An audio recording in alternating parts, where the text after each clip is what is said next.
i'r stori yma oedd flynyddoedd yn ôl nes I weld erthygl mewn papur lleol am sipsiwn am deithwyr yn dod i'r gymuned lle dwi'n byw yn ni.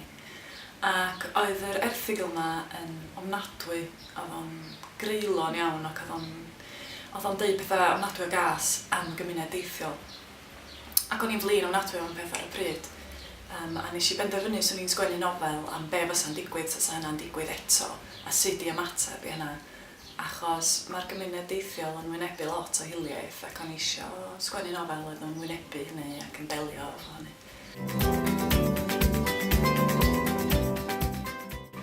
Mae Tom yn brif gymeriad yn y nofel yma. A mae Tom yn gymeriad annwyl iawn, ond swn i'n dweud yn eitha ansicr a falle chydig yn anhapus ar ddechrau'r nofel. Mae gennym fel lot o drafferthion adra, dydy o'm yn dod ymlaen yn dda iawn efo'i dad. Mae fam o yn diodda o iselder eitha enbyd. A felly mae taith Tom yn un sydd yn fawr iawn, unwaith iddo fo gyfarfod Johnny a'i deulu. Mae o'n gweld bod yna wahanol fatha o deuluoedd, gwahanol ffyrdd o fyw. Ac erbyn y diwedd mae Tom yn gymeriad llawer iawn cryfach ac yn fodlon sefyll I fyny dros yr hyn mae o'n goelio. Mae cymeriad Johnny yn un sydd yn gry ofnadwy, yn reit wahanol I Tom ar y dechrau. Mae o'n sefyll I fyny dros dy fo'i hun, ond mewn ffordd annwyl iawn. Ac mae o'n heb drio yn helpu Tom I weld bod yna ffordd hollol wahanol o fyw.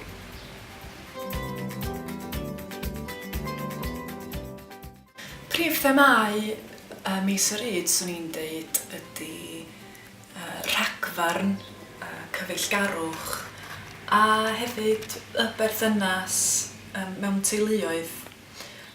Mae Tom yn sylweddoli pa mor ddinistriol ydy rhagfarna, ond mae gyfeillgarwch efo Johnny yn rhywbeth sydd yn annwyl iawn ac yn onest iawn.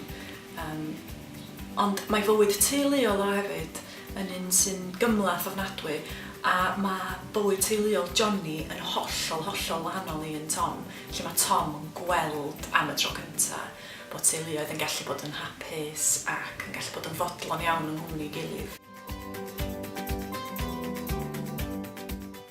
I fi, yr olygfa mwyaf arwyddocaol yn y nofel yma ydy un tua'r diwedd lle mae yna brotest ar gair Rhianfa, lle mae'r teithwyr yn aros. A mae Tom a'i fam yn y diwedd yn dod ac yn sefyll ochr yn ochr efo Johnny a'i deulu. I fi, dyma di'r olygfa sydd yn cwmpasu brwydr Tom a'i dad. Ac dyma di'r rhan lle mae Tom wir yn sefyll I fyny dros be mae o'n meddwl sy'n iawn, fod o'n gwybod bod o'n mynd I gael o'n I drwbl. Mae dad o'n gymeriad cry ofnadwy a mae sefyll I fyny yn ei erbyn o, yn goblin o beth, ond mae Tom wedi cyrraedd lle mae'n hapus I wneud hynny. Ystyr mis yr yd, wel mae hwnna'n dod o gyfnod ryw chydig flynyddoedd yn ôl pan welish I ar Twitter. Mae yna gyfri o'r enw @ein_Cymraeg ac oedden nhw wedi trydar y rhestr o enwau'r sipsiwn ar fisoedd. Felly oedd yna enwau hyfryd yna fatha mis y Draenogod oedd un a mis yr yd oedd un arall mis Awst ydy ystyr mis yr yd. Wedyn nes I gadw'r rhestr yna efo fi a o'n i'n meddwl dwi isio gwneud rhywbeth efo hwn rhyw ddiwrnod. Felly dyna di'r